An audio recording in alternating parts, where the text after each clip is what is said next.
महाराज की, आचार्य श्री विभव सागर महाराज की, मंचासीन दोनों मुनिराजों की, अहिंसा में विश्व धर्म की, जीवाणी माता की,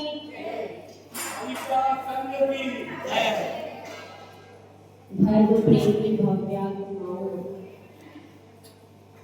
बड़ा वह पुण्यशाली अवसर होता है जब किसी दिगंबर गुरु के चरण हमारी नगरी की ओर बढ़ते हैं।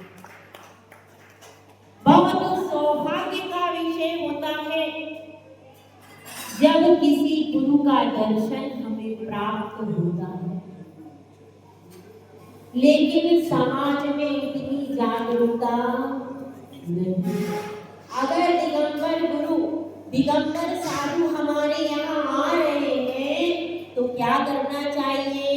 सारे कार्य को छोड़ करके पहले उनको लेने जाना चाहिए। सारे कार्य आपके उसमें समाहित हो जाते हैं।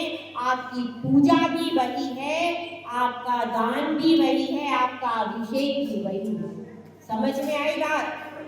हम क्या सोचते हैं, भाई हमारा तो पूजा का नियम है, अभिषेक का नियम है। आप उस साधु के साथ में चलो और आपको अभिषेक करना है। जब साधु को लेकर के आ जाओ उसके बाद आप अभिषेक कर लो, क्या दिक्कत है? आज जो दुनिया चल रही है उसमें हमारे साधुओं की सुरक्षा बहुत जरूरी है। और यदि समाज उनको लेकर के ग्रुप में नहीं चलेगी तो सुरक्षा कौन करेगा बताइए? इसलिए सारे काम उस समय छोड़ देना चाहिए, मंदिर खाली कर दो। क्या करो? पहले हमारे साधु आ रहे, हम उनको लेने के लिए जाएंगे। जब साधु आ जाए तो साधु के आने के बाद आप कर लो। फिर उसके बाद आप भले 1 घंटे शांति धारा करते थे, एक कलश का अभिषेक कर लो। अगर आपका नियम है, नियम भंग नहीं होगा। मैं नियम तोड़ने का नहीं कह रही, समझना मेरी बात को। मैं नियम तोड़ने का, जब साधु आकर के ज्यादा से ज्यादा साधु 10 बजे तो आ ही जाएंगे, आ जाएंगे कि नहीं? 10 बजे के बाद आप शुद्ध कपड़े पहनो और एक कलश का अभिषेक कर लो और एक अष्टक की पूजन भी कर सकते। यदि आपका अभिषेक का नियम है तो क्या कर सकते हो? शांति धारा करना जरूरी नहीं है। कब? जब आप 3 घंटे साधु के साथ रहे। इसलिए कह रही हूँ 3 घंटे से आप विहार करा के साधु को ला रहे हो तो फिर उस समय आप सिर्फ एक कलश का अभिषेक कर दो। और क्या करो? यदि पूजा का नियम है तो सिर्फ अष्टक दे दो, जैसे आप कहाँ देते हो, चौके में देते हो तो चलेगा, पर रोज का नहीं समझ लेना। माता जी ने तो कह दिया सिर्फ एक कलश करो, एक अक्षर करो, हो गया। नहीं, कब? जब आप सुबह 6 बजे से लेकर के 10 बजे तक साधु को लेने गए, तब की क्या व्यवस्था है? तब की ये व्यवस्था है। और अगर कभी नहीं भी कर पाए तो गुरुदेव मैंने आज नहीं कर पाया, मुझे प्रायश्चित दे दो, ऐसा भी कहा तो चलेगा। लेकिन आप अपनी क्रिया में लगे हो और साधु द्वार पे आ जाए, ये नहीं चलेगा। समझ में आया? और देखो दूसरे धर्मों में साधु आते हैं, पूरी की पूरी समाज लेने जाती है। आप कुछ उनसे सीखो। सीखेंगे कि नहीं? कब सीखेंगे हम? तो ये समझना चाहिए जब साधु आ जाए उसके बाद आप अपनी क्रिया कर लो, सब हो जाता है। अगर हम करना चाहेंगे, क्यों? क्या आप बाद में जाके भोजन नहीं करते? क्या करते हो ना? जब भोजन बाद में हो सकता है तो अभिषेक पूजन भी बाद में संक्षिप्त हो सकता है। कब? जब हमको साधु को लेने जाना। यह भी हमारा कर्तव्य है।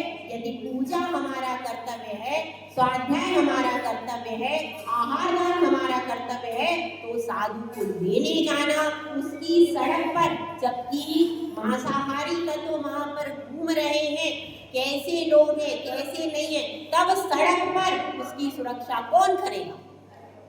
हमारी समाज नहीं करेगी, क्या दूसरी समाज आकर के करेगी? क्या नहीं। तो हमारा कर्तव्य है कि हम आगे से जब भी साधु के बारे में सुने, अभी भी साधु आने वाले, तो अध्यक्ष जी हाँ भी ठीक, गलत है कि सही है? साधु आने वाले हैं तो अब जो हुआ कोई बात नहीं, लेकिन आगे से ऐसा नहीं हो। पूरा मंदिर जैसे ही आपको सूचना मिलती है साधु आ रहे हैं, तुरंत जा करके पहले क्या करना, पहले साधु को लेकर के आओ। और अकेले लेडीज की भी बात नहीं, जेंट्स को भी पहले क्या करना चाहिए, दिगंबर साधु है तो युवा वर्ग को, पूरे व्यक्तियों को जा करके पहले साधु को लेकर के आओ, महिलाओं को भी जेंट्स को भी, ताकि हमारा ग्रुप कैसा रहे, बड़ा रहे, कोई भी साधु पर उपसर्ग उपद्रव ना कर सके, उनको कुछ भी बोलने की हिम्मत ना कर सके। जितना समूह बड़ा होता है उतना सामने वाले की हिम्मत नहीं होती है। इसलिए यह ध्यान रखना, बड़े पुण्य से साधु का दर्शन होता है। एक माँ कह रही है अपने बेटे से कि मेरी एक इच्छा, यहाँ की माँ ने, यहाँ की नहीं, यूनान की माँ, कहाँ की, यूनान की माता कह रही है अपने बेटे से, मेरे देश में साधु नहीं होते। क्या नहीं होते? साधु नहीं होते, तुम मुझे एक साधु भारत से लाके दे दो। क्या दे दो? एक साधु का मैं दर्शन करूंगी। मैंने सुना है वे बड़े तपस्वी होते हैं, बहुत त्यागी होते, मैं एक नजर देखना चाहती। तो उसने क्या कहा, तो वह ढूंढने को निकला, उसको एक महाराज मिल गए। अब वह महाराज से कहता है कि तुम कौन हो? महाराज कहते मैं चक्रवर्ती। अरे आप चक्रवर्ती? हाँ, मैं षटखंड का अधिपति हूँ, 5 इंद्रिय और 1 मन, इसका मैं अधिपति हूँ। क्या तुम्हारे वश में मन और इंद्रियां हैं? नहीं। और वह अपना हेड उतार के लाए, कौन था वो? सिकंदर। अपना हेड उतार के कल्याण मुनि के चरणों में रख देता है। याद रखना है, सच्ची घटना है, कल्पित नहीं। वह सिकंदर, उसकी माँ कह रही है मुनि लिया, मेरी एक ही इच्छा है, मुझे सोना नहीं चाहिए, चांदी नहीं चाहिए, रत्न नहीं चाहिए, मुझे सिर्फ एक मुनि चाहिए, तू एक मुनि लिया। वह कहता है मेरी माँ की इच्छा है, मेरे लिए, मेरे जीवन में मेरी माँ से बढ़कर के कुछ नहीं है। आपके लिए बहुत कुछ होगा माँ से बढ़ के, उसके लिए माँ से बढ़ के कुछ नहीं। वह कह रहा है मेरी माँ से बढ़ के आप मेरी माँ की इच्छा पूरी करो, आप मेरे साथ यूनान चलो। क्या कहते हैं मुनि, मैं यूनान कैसे जा सकता हूँ? मैं गुरु से पूछता हूँ।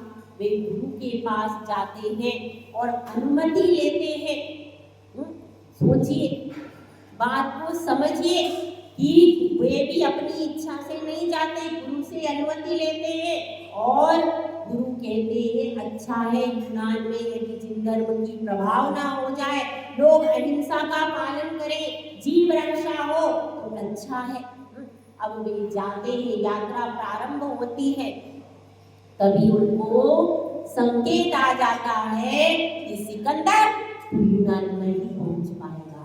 कहते हैं उस सिकंदर से, और वहीं पर समाधि ले लेते हैं समुद्र के तट पर, और सिकंदर का मरण हो जाता है। तो इस कहानी से हमें समझना कि ये सच्ची कहानी सुना रही हूँ। किसकी है भैया? सिकंदर का नाम सबने सुना है कि नहीं? झूठी नहीं सुनाती हूँ मैं, सच्ची कहानी, शाम की भी सच्ची है, समझ लेना। तो सब सच्ची कहानी सुना रही हूँ, कल्याण मुनि का उल्लेख हमारे शास्त्रों में आता है। तो बात को यह समझना कि विदेशों में भी दिगंबर साधु को देख करके लोग चमत्कार समझते हैं। एक समय पानी, एक समय खाना, पैदल चलना, दिगंबर रहना कैसे, और हमारे लिए ठीक है। समझिए इस गुरु की गरिमा को। वह दिगंबर साधु आज साधना कर रहे हैं, उनके बल से आपके मंदिर और आपका कार्य चल रहा है। आप लोग क्या कहलाते हो? दिगंबर जैन। आप में दिगंबर कौन है? ये साधु दिगंबर। आप कौन हो? आप तो वस्त्रधारी।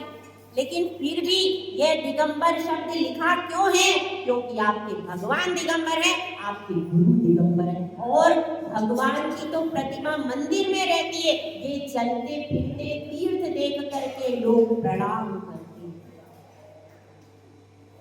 समझ में आई बात? साधु का विनय करो, साधु का आदर करो, साधु का स्वागत करो, अगवानी करो, जिससे आगे आप भी कभी रत्नत्रयधारी बनोगे कि नहीं बनोगे। आपकी भावना है हम रत्नत्रयधारी बनेंगे, हम मुनि बनेंगे, हम आर्यका बनेंगे, वो आपको यदि कोई लेके नहीं जाएगा तो आपको कैसा लगेगा।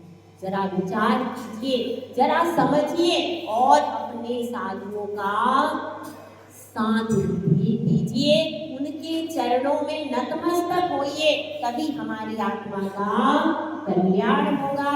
जय बोलो आचार्य। हम देखिए मुनिराजों से तो परिचय नहीं है, लेकिन आचार्य विशुद्ध सागर महाराज जी और आचार्य विभव सागर महाराज जी से हमारा परिचय। आचार्य विभव सागर महाराज जी उदयपुर में भी हमारे साथ में जब हम उमड़ भवन में थे कोरोना काल में, तब आचार्य विभव सागर जी हमारे पास संघ में आए थे, तब हम उनको दर्शन का सौभाग्य मिला था। और इसके बाद भी वो कई दिन तक अभिनंदन भैया की दीक्षा हुई थी, उसमें भी उन्होंने बुलाया था, उसमें भी हम करतापुर गए थे। तो उनसे तो अच्छा परिचय, महाराज जी के दर्शन करने का प्रथम बार सौभाग्य मिला है और बहुत अच्छा लग रहा है। आपको कैसा लग रहा है?